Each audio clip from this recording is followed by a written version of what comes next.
Bryson is a dude, but Scottie and Rory are unquestionably the two best.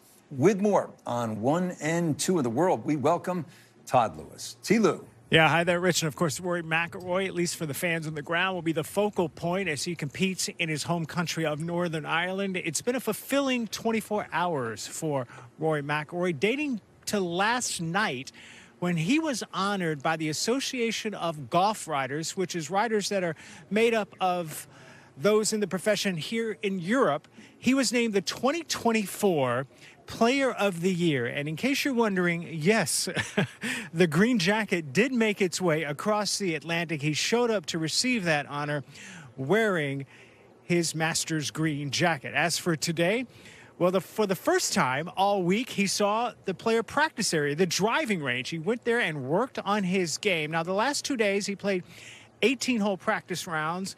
Today, after some work on the range, he did not play a full 18. But speaking with him, he is in a good headspace. He is embracing the opportunity here at Portrush as he plays for not only himself, but for those in his native land. As for Scottie Scheffler, played a 9-hole practice round today. Talking with him and his team, he is in a good headspace, full of freedom right now, laughing his way down the fairways as he gets ready to try to win the Claret Jug for the very first time. And also, he really received a lot of positive feedback in regards to the remarks he made in the media center yesterday, emphasizing that, yes, golf is important in his life, but it is not the most important thing. Scottie and Rory seem primed for a good week. Rich? All right, Todd, those two in a pitched battle for Player of the Year, both with 3 wins on the season, both with a major championship. Rory's won the Players as well. Scottie better statistically. Rory completed the career slam. That was with as much pressure as any tournament in a long time. Win this week, it's done. Rory would be Player of the Year with 3 of the 5 biggest titles, the 2 majors and the Players. Win this week, and Scottie is close, but we think not quite a lock. Rory would give us something to think about if he were to win, say, 2 playoff events and the overall FedEx Cup title. So Rory was here in 2019. We saw that. It didn't go his way. Paulie, you think he is a much better player than he was 6 years ago. In what ways? I think he's a more complete player, Rich. And we saw Shane there at the top of the show referencing how much pressure he put on himself going into this Open Championship at his home, in his home country here on a golf course there where he was a course record holder. And this time, Brandon referenced it last night, it's a different attitude. He's more embracing the situation. You know, this is wonderful. I'm going to really enjoy it. So I like where he's at mentally. Then you put in why I say he's a more complete player. You put in different skill sets he's added to his game he didn't have in 2019. First of all, he's a much better putter. Secondly, he's a much better wedge player.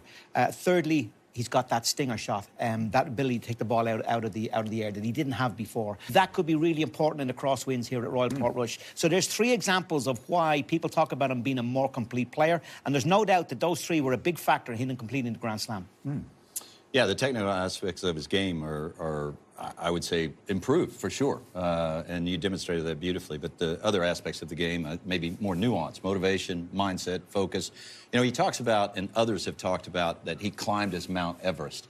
I don't know why that's the metaphor that everybody uses. Upwards of 10,000 people have done that. There are 14 8,000-meter summits in the planet. Far, far fewer people have summited all of them. So in terms of looking for metaphors, try to summit all of them. Be amongst a rare group of people. There's still so many things out there he could do from a motivational standpoint. Win more majors than any other player from Europe. Varden's got that at 7. So he's 2 from a tie, 3 from a victory. Win more majors than anybody else outside of players from the United States. Gary Player's got that at 9. Win more PGA Tour events than any other European Tour player. Harry Cooper's got that at 29. They're tied. So there's so many different things that he's capable of doing right in the middle, right in the sweet spot of his career. From a motivational standpoint, I think he's touched on the fact that he has found new motivation. From a mindset, and we compare where he is this week to where he was in 2019. If we go back to 2019 on the eve of the championship, it was, to me, it was like he was trying to diminish the challenge of what he was trying to do, the significance even of what he was trying to do. If you take a listen versus how he spoke about his mindset in 2019 versus how he spoke about it coming in this week. I'm just treating this like any other Open Championship.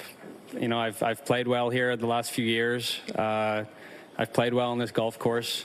So I just got to go out and hit the shots and stay in the present. And, you know, if I just keep putting one foot in front of the other, hopefully by Sunday night, that'll be good enough.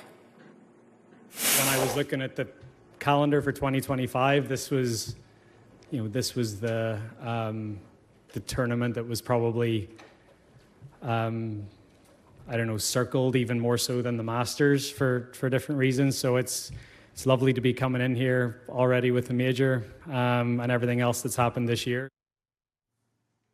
And yes, for a Northern Irishman of his talent and expectation, trying to fool yourself into believing that it's just another golf tournament, I think is trying to fool yourself into believing something that's simply not true versus trying to empower yourself to narrow your focus, to try to do something uniquely challenging. And just in terms of where he is as it relates to his game going into the Masters, if you look at how he played at Houston before going into the Masters versus how he played in Scotland before coming in here, he played beautifully in Houston, but even better in Scotland. So all that concern about his game sort of falling off after the Masters, I think, is at bay. So he comes in here on a high. And to your point, it's never been said of Rory that the strongest aspect of his game is what he does on the green. So he is 5th in strokes gained off of the tee. He's 4th in strokes gained putting. He's never been better. The only caveat is he's got to find some fairways.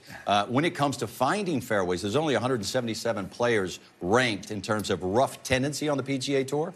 He is 174. So in terms of finding fairways, he's never been worse. And you think about what happened in 2019, he hit an out of bounds on the very first hole. There's just almost no way that won't be in his mind as he steps up on the first tee. But even having said that, he has to find more fairways than he's been finding as of late. All right, that's Rory McIlroy. Now to Scottie Scheffler. Paulie, what's your concern with Scottie as we get this week started? It's always very difficult to pick holes in Scottie Scheffler. You look at his statistics right through the bag, it's absolutely phenomenal. We've talked about this at length, and Brandel has gone into a very deep dive, illustrating that this guy is as close to Tiger Woods in terms of performance right through the bag than we've ever seen. He's really close to Tiger Woods. We know how high that bar is. However, what we haven't seen and what we don't have with Scottie Scheffler is a vintage record over here when he's gone overseas, particularly over here in Europe.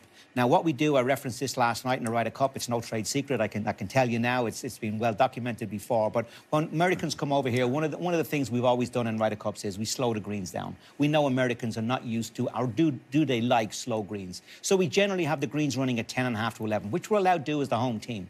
That's very suitable to us. It's quite similar to what we do on the DP World Tour. But it throws the Americans off kilter a little bit because they're not used to it. They're used to 12 and 13 and 14 on it.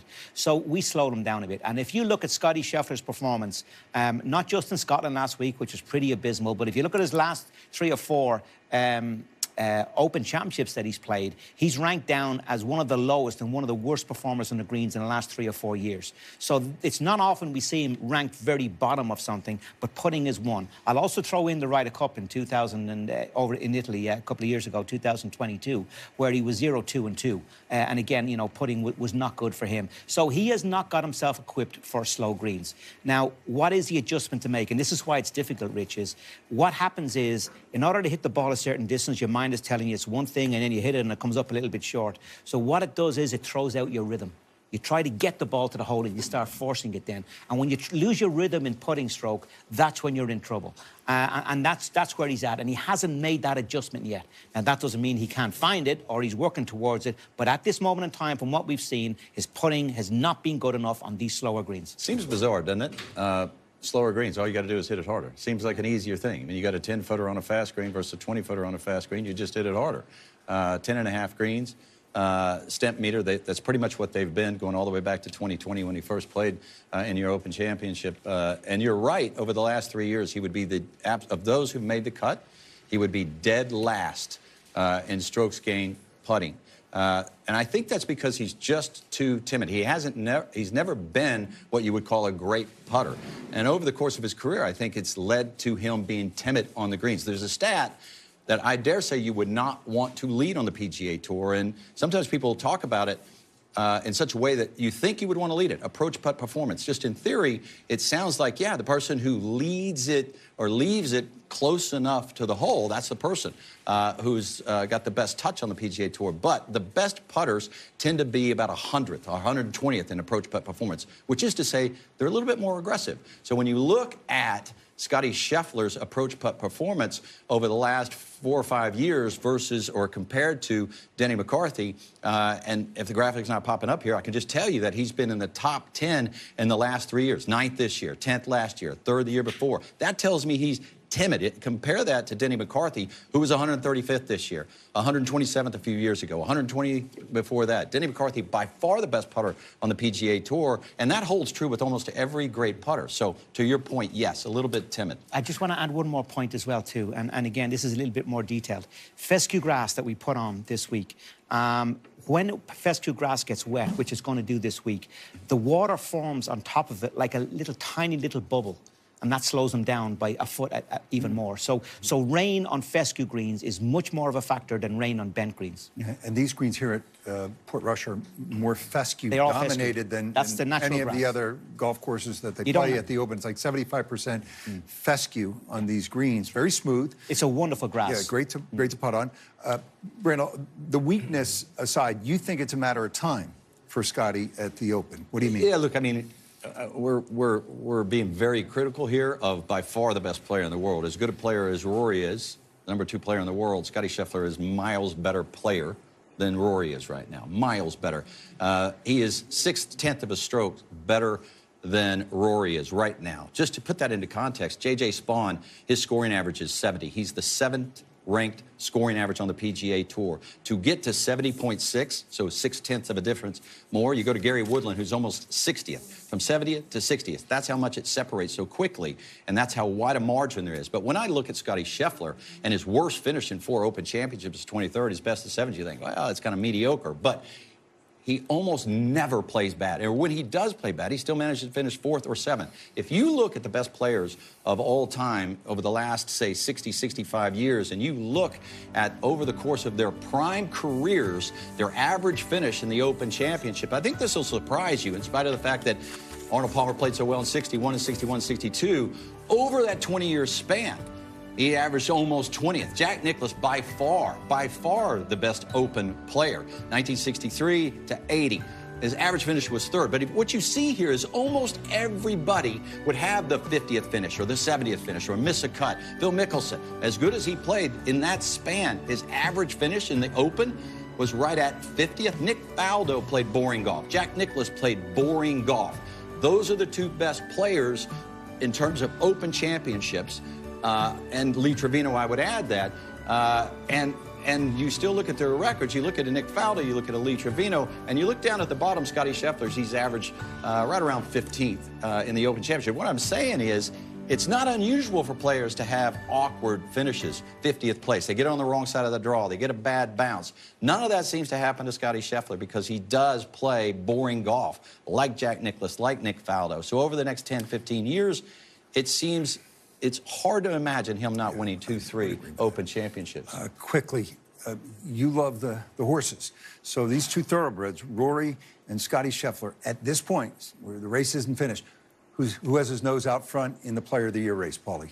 At the moment, it's me. I mean, the guy completes the Grand Slam. You know, I'm going, it's not Rory. Just because it's Rory, but I'm going, you know, to be the 6th player in history to complete the Grand Slam in this year. You know, for me, Player of the Year is all about achievement more than anything else. And to achieve the Grand Slam stands for a little bit more.